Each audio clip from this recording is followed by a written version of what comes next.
Ready কিন্তু বিসমিল্লাহির রহমানির রহিম। শেখ আব্দুল্লাহ মল স্কুল অ্যান্ড কলেজ কর্তৃক আয়োজিত অনলাইন ক্লাসে আমি রোকেয়া আক্তার সীমা পঞ্চম শ্রেণীর সকল ছাত্রছাত্রীদের জানাচ্ছি উষ্ণ অভিনন্দন। আশা করি এই করোনা পিরিয়ডে সবাই বাসায় আছো, ভালো আছো, আমিও ভালো আছি। তো আজ আমি আবার তোমাদের মাঝে উপস্থিত হয়েছি পঞ্চম শ্রেণীর তোমাদের একটি বিষয় ধর্ম ইসলাম, যেটাকে আমরা নর্মাল ইসলাম অনৈতিক শিক্ষা বলে জানি এখন, সেই ইসলাম অনৈতিক শিক্ষার ইউনিট 5 অধ্যায় 5 নিয়ে, অর্থাৎ পঞ্চম অধ্যায় নিয়ে, যেটা ছিল গত ক্লাসে আমি এটা নিয়ে আলোচনা করেছি হযরত মুহাম্মদ সাল্লাল্লাহু আলাইহি সাল্লামের জীবনাদর্শ এবং অন্যান্য নবীগণের আলোচনা নিয়ে।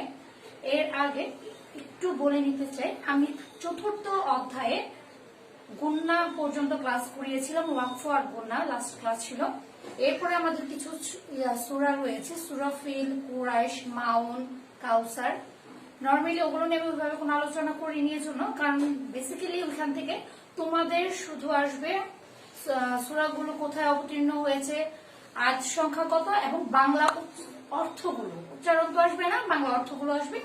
তো তোমরা সেই অনুপাতে চতুর্থ অধ্যায় থেকে সূরা ফিল, কাউসার, মাউন, কুরাইশ এই সূরাগুলোর কোথায় অবতীর্ণ হয়েছে, আয়াত সংখ্যা কত, এবং এর বাংলা অর্থটা অবশ্যই পড়ে লিখে ফেলবে, ঠিক আছে?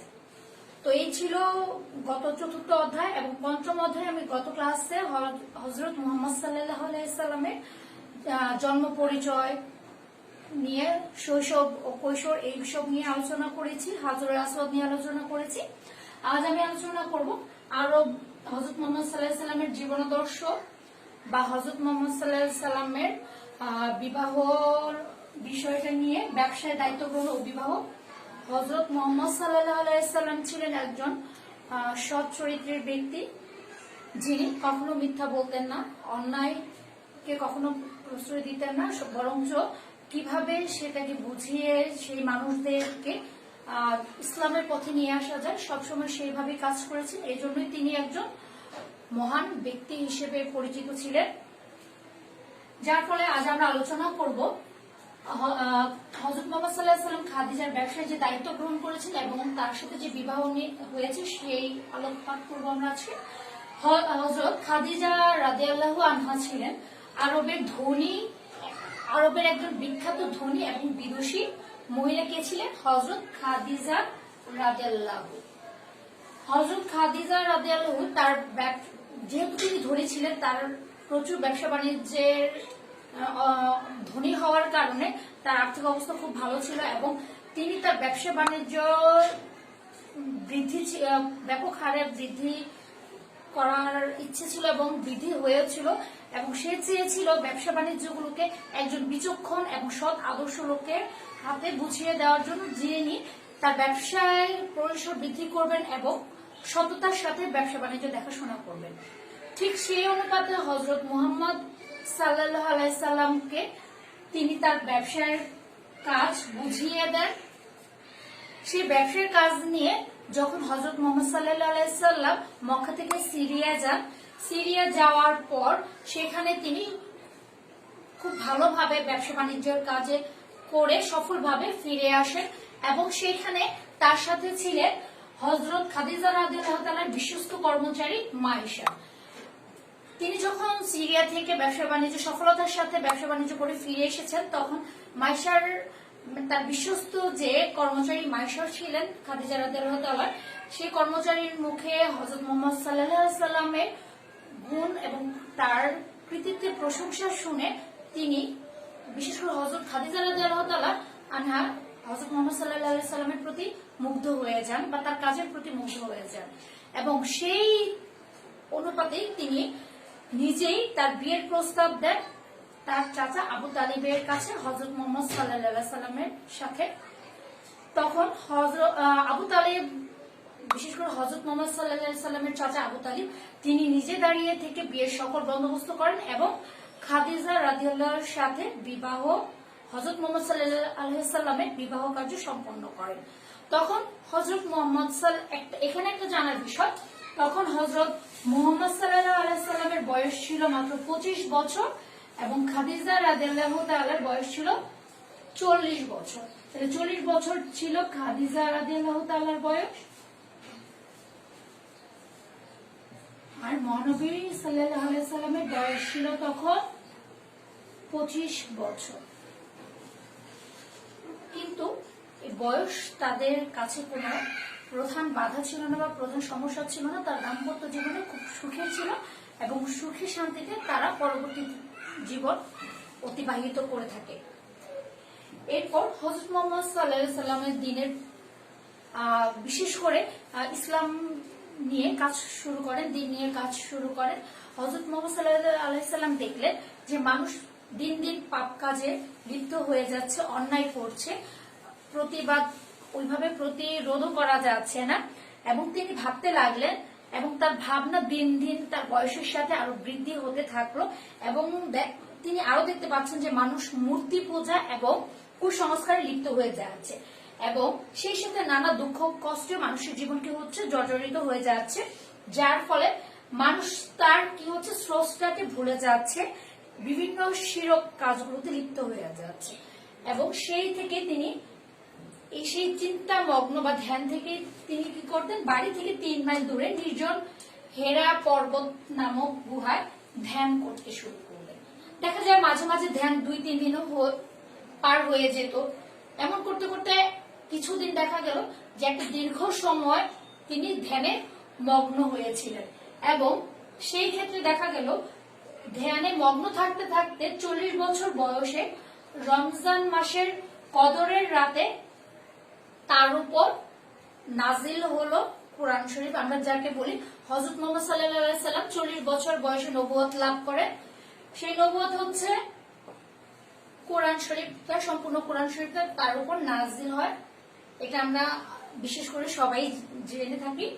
তো 40 বছর বয়সে রমজান মাসের কদর আমরা কদর বলতে বুঝি রমজানের শেষ 10 দিন, বিশেষ করে বিজর যে কোনো একদিন রাতকে কদরের রাত ধরা হয়। রমজানের শেষ 10 দিনের বিজর রাত হবে, সেটা আমরা নর্মালি সেটাকে 26শে রমজান বলে থাকি, কিন্তু বিজর যেহেতু বিজর রাত বলে ধরা হচ্ছে সেহেতু অনেকে কি করে সেক্ষেত্রে যে কোনো বিজরের এক রাত্রে ধরে অনেকে কদরের নামাজটা পড়ে থাকে।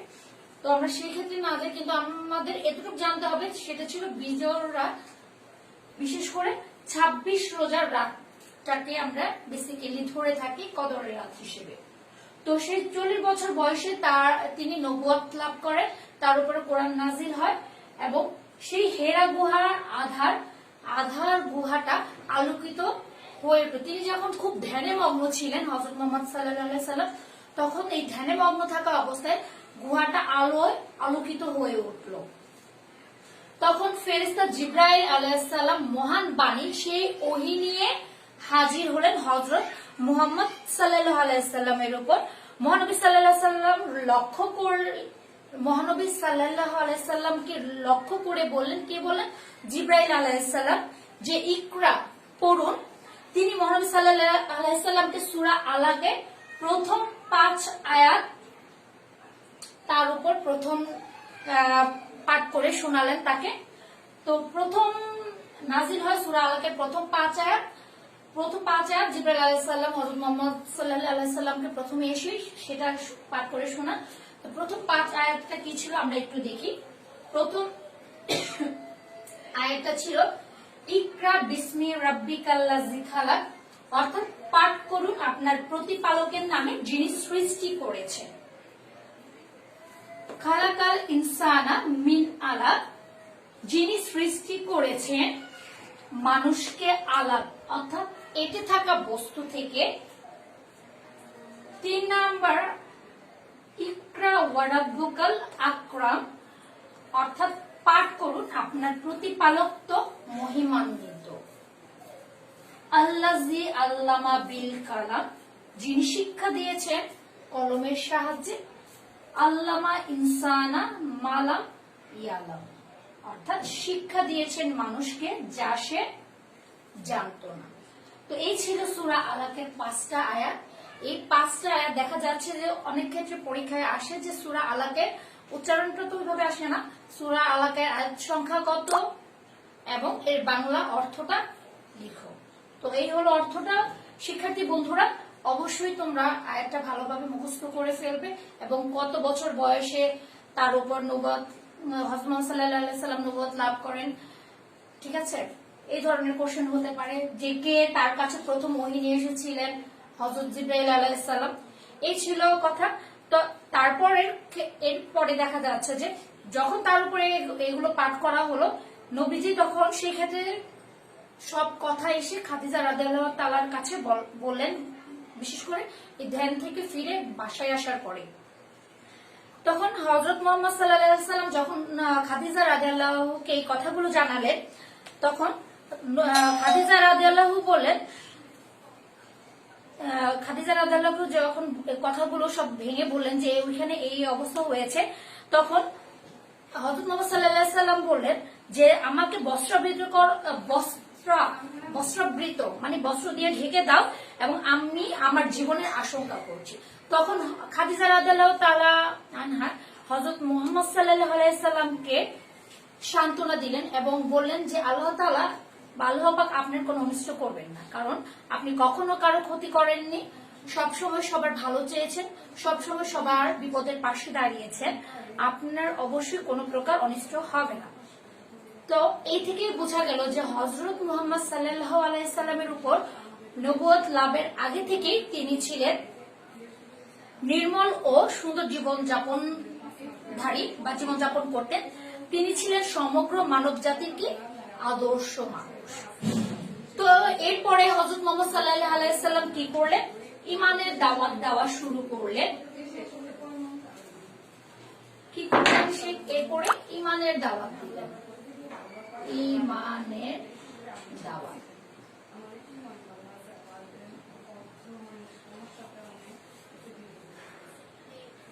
ঈমানের দাওয়াত দেওয়া শুরু করলেন। ঈমানের দাওয়াত দিতে গিয়ে নবুয়ত লাভের পরে, এটা আসছে হচ্ছে নবুয়ত লাভের পরে, নবুয়ত লাভের পর ঈমানের দাওয়াত নবুয়ত লাভের পর। তাহলে নবুয়ত লাভের পর যখন হযরত মুহাম্মদ সাল্লাল্লাহু আলাইহি সাল্লাম ঈমানের দাওয়াত দেন, তখন তার এই ঈমানের দাওয়াতে সর্বপ্রথম তার আত্মীয় স্বজনের কাছে গোপনে ঈমানের প্রথম অবস্থায় সে আত্মীয় স্বজনের কাছে গোপনে ঈমানের দাওয়াত দেওয়া শুরু করে। এরপরে এই দাওয়াতে তার এই দাওয়াতে সর্বপ্রথম ইসলাম গ্রহণ করেন তার সহধর্মিণী হযরত মুহাম্মদ এই দাওয়াতে সর্বপ্রথম ইসলাম গ্রহণ করেন তার সহধর্মিণী হযরত খাদিজা রাদিয়াল্লাহু তাআলা আনহা।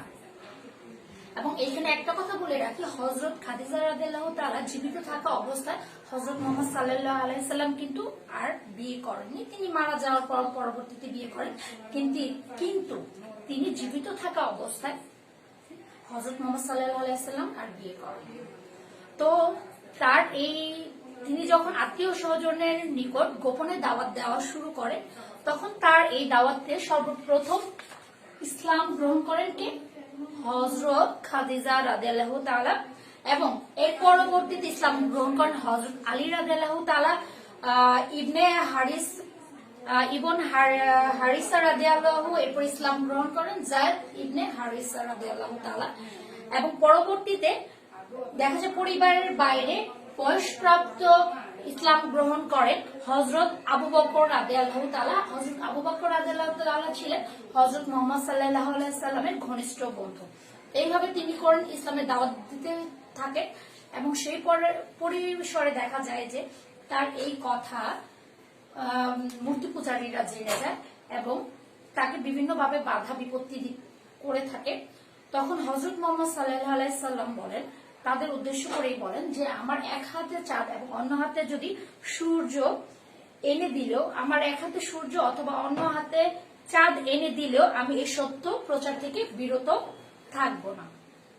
তিনি বলেন আল্লাহ ছাড়া কোনো মাবুদ নেই, ইবাদত করতে হলে আমরা কি এক আল্লাহ তাআলার ইবাদত করব, তার কাছে দাসত্ব স্বীকার করব, তিনি এক, তার কোনো শরীক নেই। আরো বলেন তোমাদের হাতে বানানো দেবদেবীর মূর্তিদের কোনো ক্ষমতা নেই, তা এদের ভালো মন্দ করার কোনো বোধ শক্তি নেই। তাহলে আসমান জমিন চন্দ্র যা কিছু আছে সবকিছুই আল্লাহ তাআলার সৃষ্টি, এবং যা কিছু করতে পারেন একমাত্র তিনিই করতে পারেন। আর আমরা চাইলে আমরা অবশ্যই তার অনুগত হব এবং তার ইবাদত করব। তিনি আরো বলে, তোমরা সত্য ও ন্যায়ের পথে চলো, সত্য ও ন্যায়কে গ্রহণ করো, চুরি ডাকাতি ছিনতাই হানাহানি মারামারি এগুলো করো না, খারাপ কাজ থেকে বিরত থাকো, কারো প্রতি জুলুম অন্যায় অত্যাচার করো না। মহানবী সাল্লাল্লাহু আলাইহি সাল্লাম আরো তাদের বোঝালেন যে এই জীবন ক্ষণস্থায়ী, এই জীবনই শেষ নয়, মৃত্যুর পরে আরেক জীবন রয়েছে যেটা পরকাল, সেখানে গিয়ে অবশ্যই তোমার এই জীবনের হিসাব নিকাশ দিতে হবে। তো তোমাদের উচিত সবাইকে সত্য ও ন্যায়ের পথে চলা, সত্য ও ন্যায় গ্রহণ করা। যেহেতু দুনিয়া জীবন, যারা আল্লাহ রাসূলের কথা মানবে, যার সৎ পথে চলবে, ভালো কাজ করবে, তারা অবশ্যই জান্নাতবাসী হবে, এবং যারা খারাপ কাজ করবে, অসৎ পথে চলবে, জুলুম করবে, মানুষের হক আদায় থেকে বিরত থাকবে, মানুষের হক মেরে খাবে, তারা অবশ্যই হবে জাহান্নামে, বা তাদেরকে কোথায় নিক্ষিপ্ত করা হবে? জাহান্নামে। তো শিক্ষার্থী বন্ধুরা, এই ছিল আজকে আমার পাঠের বিষয়। এর মধ্যে থেকে যদি কারো কোনো সমস্যা থেকে থাকে তাহলে অবশ্যই আমাকে তোমরা জানাবে। তো আগামী ক্লাসের প্রত্যাশা নিয়ে আজ এই পর্যন্তই। এবং আরেকটু বলে নিচ্ছি যে এইগুলো থেকে, এই ধরনের কোশ্চেন গুলোই তোমাদের বলা হয়েছে যে হযরত মুহাম্মদ সাল্লাল্লাহু আলাইহি সাল্লামের জীবনাদর্শ, তার প্রথম স্ত্রীর নাম কি, তিনি কত বছর বয়সে বিয়ে করেন, তার স্ত্রীর বয়স তখন কত ছিল, তারপর প্রথম কে ওহী নিয়ে আসতেন, কোন ফেরেশতা তার নাম, সূরা আলাক নিয়ে আলোচনা করলাম, সে আলাকের আয়াতগুলো বলেছি পড়তে, এবং ঈমানের সাথে যে দাওয়াত দিতেন সেখানে প্রথম কে ইসলাম গ্রহণ করেন, তারপরে কে, এবং বয়সপ্রাপ্ত কে সর্বপ্রথম ইসলাম গ্রহণ করেন। এই হলো কোশ্চেন। এই ধরনের কোশ্চেন গুলো বিশেষ করে এসে থাকে, এবং ভিতরের বইয়ের যে ডিটেলস গুলো আছে অবশ্যই তোমরা আরো ভালোভাবে পড়বে। তো শিক্ষার্থী বন্ধুরা, আজ এই পর্যন্ত। সবাই খুব ভালো থেকো, আর আল্লাহ হাফেজ।